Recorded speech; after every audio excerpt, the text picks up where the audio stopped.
Assalamualaikum warahmatullahi wabarakatuh. Perkenalkan, nama saya Mutia Salma dengan NIM 23020057. Jadi di video kali ini saya akan membahas fenomena bencana alam yang terjadi di Sumatera, khususnya Sumatera Barat pada akhir tahun 2025. Bencana alam melanda Sumatera pada akhir tahun 2025 menjadi peristiwa yang cukup berat bagi masyarakat. Banjir, gelodo, longsor, hujan lebat secara beruntun dan saling berkaitan. Kondisi ini diperparah oleh adanya fenomena alam siklon senyap yang meningkatkan intensitas curah hujan di wilayah Sumatera, termasuk Sumatera Barat. Bencana ini tidak hanya menimbulkan kerusakan fisik pada lingkungan, tetapi juga membawa penderitaan yang mendalam bagi manusia. Banyak rumah warga yang hanyut, lahan pertanian yang tertimbun lumpur, dan akses jalan yang terputus. Sebagian masyarakat terpaksa mengungsi, tinggal di pos pengungsian dengan keterbatasan fasilitas dan kebutuhan dasar. Namun, di balik penderitaan tersebut, terdapat cerita tentang kekuatan budaya dan solidaritas masyarakat Indonesia dalam menghadapi bencana.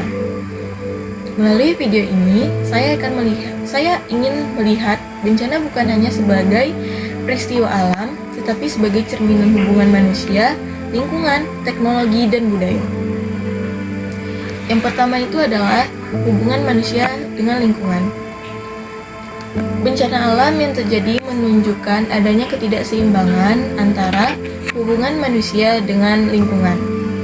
Dalam beberapa tahun terakhir ini, alih fungsi hutan atau pembukaan lahan yang secara berlebihan serta pengelolaan alam yang kurang bijak semakin sering terjadi. Hubungan yang seharusnya berfungsi sebagai daerah resapan air menjadi berkurang. Akibatnya, ketika hujan lebat turun dalam waktu yang lama, tanah tidak lagi mampu menahan air, sehingga sungai meluap, lereng menjadi rapuh, dan terjadilah banjir serta gelodo yang membawa lumpur dan bongkahan kayu. Dalam kondisi ini, manusia itu menjadi pihak yang merasakan dampaknya. Masyarakat hilang tempat tinggal, mata pencarian, dan rasa aman. Penderitaan ini memperlihatkan bahwa kerusakan lingkungan pada akhirnya akan kembali kepada manusia itu sendiri dan merugikan manusia itu sendiri. Dalam budaya Indonesia, alam sejatinya dipandang sebagai bagian dari kehidupan yang harus dijaga dan dihormati. Bencana ini menjadi pengingat bahwa hubungan manusia dan alam harus kembali seimbang agar kehidupan berjalan secara berkelanjutan. Yang kedua itu adalah hubungan manusia dan teknologi. Di tengah bencana, teknologi memiliki peran yang cukup penting. Teknologi membantu penyebaran informasi, cuaca, peringatan bencana, serta pemberitaan melalui media sosial dan media massa. Melalui teknologi, masyarakat dapat mengetahui kondisi terkini, lokasi yang terdampak di mana saja, serta kebutuhan para korban bencana. Teknologi juga membantu proses penggalangan dana, seperti donasi-donasi, serta koordinasi relawan, dan juga pendistribusian bantuan logistik seperti makanan, pakaian, dan obat-obatan yang ingin dibutuhkan. Dapur umum dapat terorganisir dengan baik dan bantuan dapat lebih cepat sampai ke lokasi yang terdampak. Namun, di antara semua kelebihan itu, teknologi juga memiliki keterbatasan. Tidak semua masyarakat memiliki akses teknologi yang memadai. Peringatan dini kadang terlambat, jaringan komunikasi yang terputus, dan informasi tidak selalu sampai ke seluruh lapisan masyarakat. Hal ini menunjukkan bahwa teknologi saja tidak cukup jika diiringi dengan kesiapan sosial dan nilai-nilai kemanusiaan. Oleh karena itu, teknologi perlu berjalan seiring dengan kesadaran manusia dan budaya gotong royong dalam menghadapi bencana. Yang ketiga itu adalah hubungan manusia dan budaya. Di tengah penderitaan akibat bencana, budaya Indonesia justru lebih terlihat sangat kuat dan nyata. Nilai gotong royong muncul secara spontan di tengah masyarakat, warga yang saling membantu membersihkan rumah, mendirikan dapur umum, serta membantu korban tanpa memandang latar belakang mereka. Di Sumatera Barat, tradisi selamatan dan doa bersama dilakukan sebagai bentuk ikhtiar spiritual dan penguatan mental masyarakat. Kegiatan ini tidak hanya bertujuan untuk memohon keselamatan, tapi juga mempererat hubungan antar warga.